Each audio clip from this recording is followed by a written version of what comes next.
Sahabat tani, pupuk adalah zat yang berisikan unsur hara baik makro maupun mikro yang diberikan agar tanaman kita tuh dapat tumbuh dengan subur, sehat, cantik-cantik, berbuah dengan lebat, dan juga dapat berproduksi dengan lebih maksimal. Tetapi apa jadinya kalau saat kita tuh beli pupuk yang seharusnya memiliki kandungan unsur hara, justru kandungannya jauh banget dari yang semestinya? Maka dari itu kita bakalan bahas 10 cara mengetahui keaslian pupuk. Jadi pastikan Anda tonton sampai habis, insya Allah bermanfaat. Mari kita intro terlebih dahulu. BIM!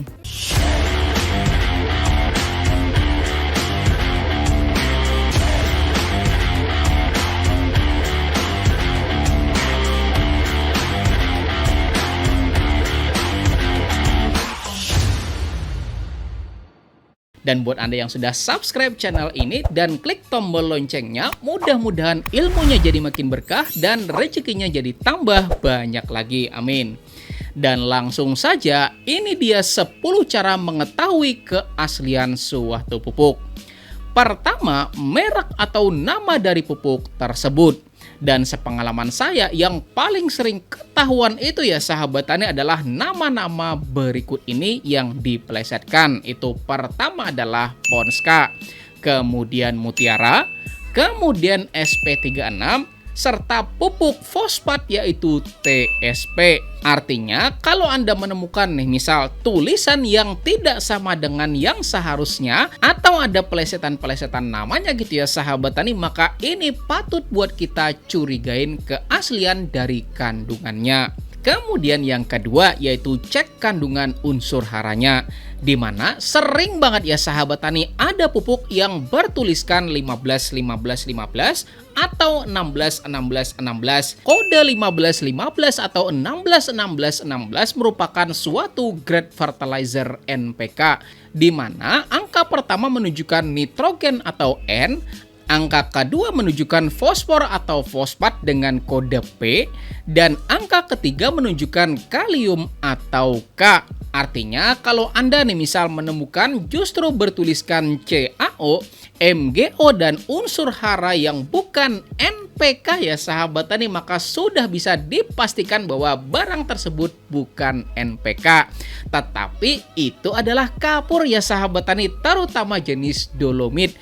Karena kapur dolomit memiliki rumus kimia yaitu CaMgCO32. Kemudian cara deteksi yang ketiga yaitu deteksi kandungan tingkat lanjut. Dan untuk lebih memastikan keaslian kandungannya, maka lakukan pengecekan sederhana gitu ya sahabat tani, menggunakan namanya TDS meter. Dan untuk NPK 15-15-15 apalagi 16-16-16 gitu ya sahabat tani, seharusnya memiliki nilai TDS yaitu paling tidak 4.500 ppm pada dosis 10 gram per liternya. Artinya kalau setelah pengetesan gitu ya sahabat tani ternyata hasilnya di bawah 1000 misalnya, apalagi di bawah 500 gitu ya sahabat tani, maka sudah bisa dipastikan ketika kita aplikasikan pada tanaman pasti bakalan berujung dengan kekecewaan. Kemudian cara deteksi yang keempat yaitu deteksi siapa penjualnya. Pupuk dengan kandungan yang benar gitu ya sahabat tani pasti dijual pada toko-toko terpercaya. Dimana bayangin coba kalau misal toko-toko terpercaya ngejual yang abal-abal gitu ya sahabat tani. Berlaku loh peribahasa apa? Sepintar-pintarnya kita nyimpan bangke gitu ya sahabat tani, tetap pasti bakalan kecium juga ya enggak. Dan kalau misal ketahuan gitu ya sahabat tani jualannya yang abal-abal misalnya, kira-kira nasib tokonya gimana ke depannya? Dijamin orang pada nggak mau beli lagi ya enggak, ujung-ujungnya bangkrut ya enggak sahabat tani.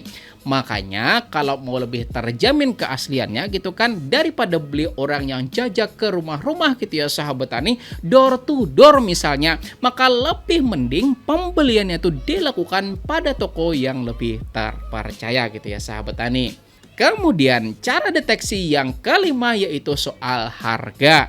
Makanya ada istilah loh ya sahabat tani, harga nggak bisa bohong ya nggak?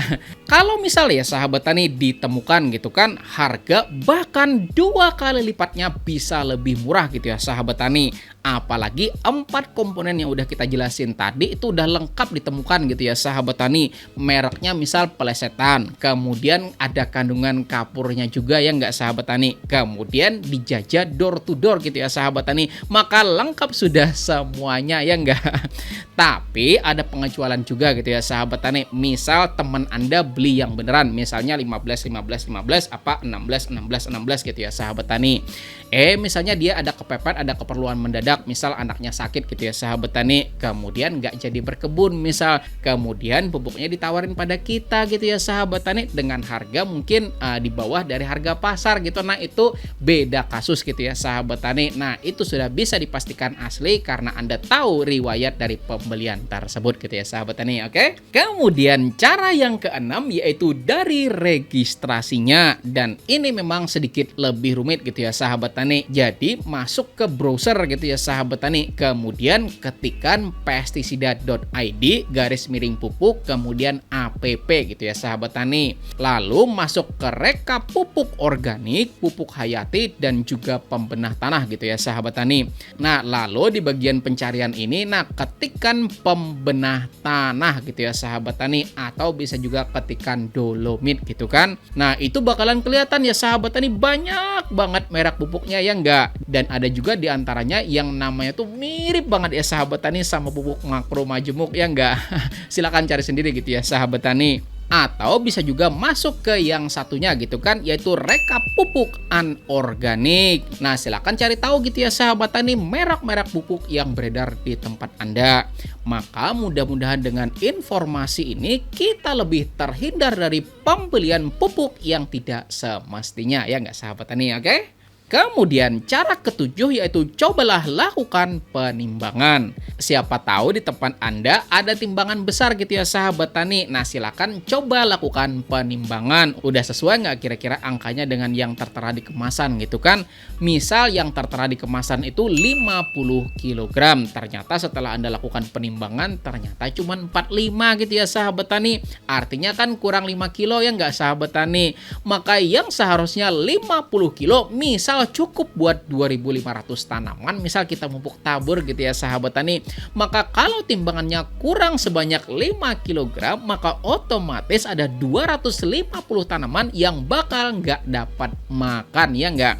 Dan pasti ini bakal berujung pada kerugian dari usaha tani kita gitu ya sahabat tani, oke? Kemudian cara yang ke-8 yaitu lakukan pengetesan reaksi pupuk, yaitu gunakan bantuan pupuk urea buat melakukan pendeteksian. Pupuk NPK yang ternyata kandungannya adalah kapur gitu ya sahabat tani pasti bakalan memunculkan suatu reaksi ketika kita campurkan dengan urea. Ketika urea dan juga kapur yang memiliki kandungan CaO atau CaCO3 plus MgO atau MgCO3 kita campurkan jadi satu, maka urea itu bakalan bereaksi menghasilkan gas amonia dan juga karbon dioksida, serta hasil sampingannya yaitu air. Dan reaksi ini pasti bakalan menyebabkan campuran itu terasa lebih basah ketika kita lakukan pemegangan gitu ya sahabat tani. Sedangkan ketika urea dicampurkan dengan pupuk NPK itu nggak bakal langsung cepat kerasa basah ya sahabat tani. Memang sih pada akhirnya bakalan ada airnya gitu kan, tapi itu cuman serapan kelembapan udara gitu ya sahabat tani, dan itu reaksinya lambat gitu kan. Artinya silakan dicoba, campurkan aja gitu ya sahabat tani, kemudian aduk dan juga aduk gitu kan. Kemudian diamkan sejenak, kemudian coba pegang gitu. Kalau ternyata dirasakan ternyata lebih basah, maka artinya NPK tersebut isinya adalah kapur gitu ya sahabat tani, oke? Kemudian cara yang ke-9 yaitu mintalah bantuan pada yang lebih memahami. Jadi coba aja foto gitu ya sahabat tani kemasan pupuk yang Anda curigain gitu kan. Kemudian Anda kirimkan ke orang yang lebih tahu gitu kan. Atau kirimkan ke grup-grup Facebook gitu ya sahabat tani. Karena biasanya setelah Anda ngirim gitu kan, paling beberapa saat gitu pasti udah ada yang bakalan komentar gitu ya sahabat tani. Nah, komentar tersebut ya sahabat tani bisa kita jadikan pertimbangan dalam melakukan pembelian pupuknya gitu ya sahabat tani. Dan cara yang terakhir yaitu yang ke-10, yaitu lakukan pengetesan reaksi pada tanaman kita. Dan cara ini merupakan langkah yang terakhir gitu ya sahabat tani. Kalau misalnya Anda mau lebih meyakinkan lagi, yaitu ambil 1 apa 2 genggam gitu ya sahabat tani pupuknya, kemudian taruhin pada satu tanaman jenis hortikultura gitu ya sahabat tani, dan taruh aja dekat sama batang tanaman gitu kan. Dan tanamannya misal cabai boleh, kemudian tomat boleh, gambas boleh, timun juga nggak jadi masalah gitu ya sahabat tani. Kemudian setelahnya lakukan penyiraman air gitu ya sahabat tani. Maka dengan asumsi 1 genggam itu adalah 100 gram dan 2 genggam itu artinya 200 gram gitu ya sahabat tani, maka sudah bisa dipastikan dalam 2-3 hari kemudian tanaman kita tuh pasti bakalan OD gitu ya sahabat tani. Tahu OD?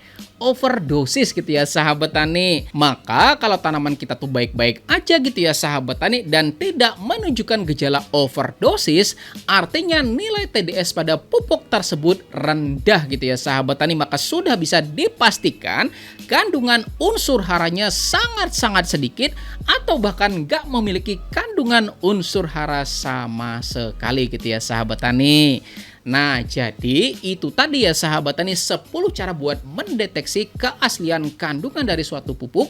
Mudah-mudahan bermanfaat buat kita semua. Dan harapan saya Anda klik tombol bagikan kepada teman-teman Anda biar yang lain juga lebih tahu informasi ini dan gak kebeli pupuk yang abal-abal gitu ya sahabat tani. Oke? Terima kasih, saya Rizal Ansar, petani cerdas, pertanian maju jaya luar biasa. Saya akhiri dengan ucapan wassalamualaikum warahmatullahi wabarakatuh.